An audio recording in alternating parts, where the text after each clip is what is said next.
Mimi ni Rajabu Hassan Lulanga, ni mwenyekiti wa michezo ya jadi Tanzania.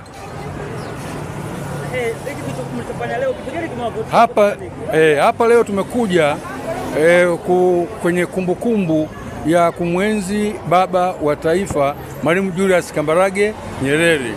Tumefanya hivi kwa sababu moja ya michezo yetu ni mchezo wa bao ambao baba wa taifa hili Mwalimu Julius Kambarage Nyerere alikuwa akiucheza sana.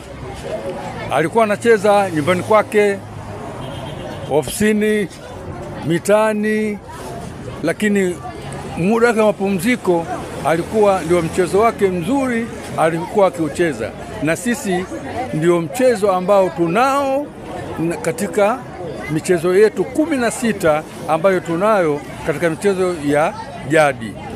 Umejisikiaje kuadhimisha maadhimisho haya Mwalimu Nyerere?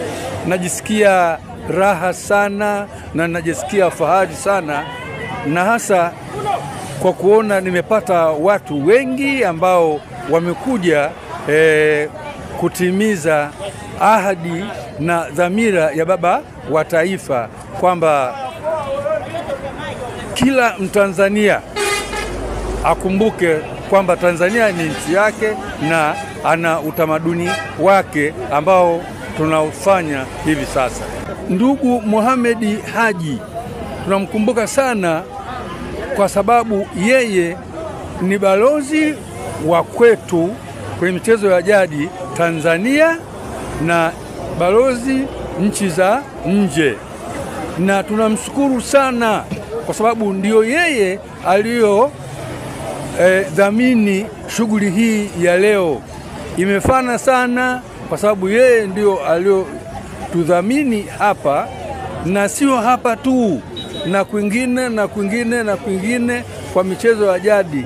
Ni mtu ambaye kusema ukweli anatudhamini sana, na ndio maana ubalozi wake tunaothamini sana.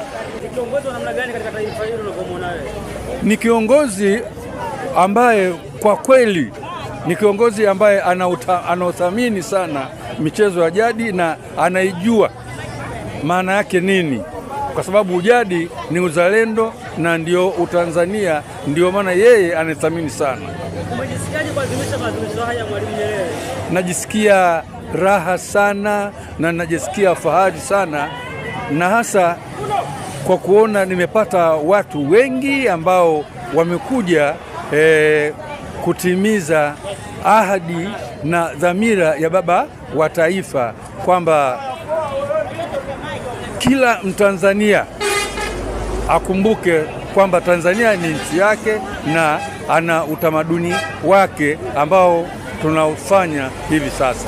Unamkumbuka kwa lipi zaidi ambaye aliwahi kufanya uwezo katika baba taifa? Nakumbuka kwa kutuletea uhuru wa nchi hii bila kumwaga damu.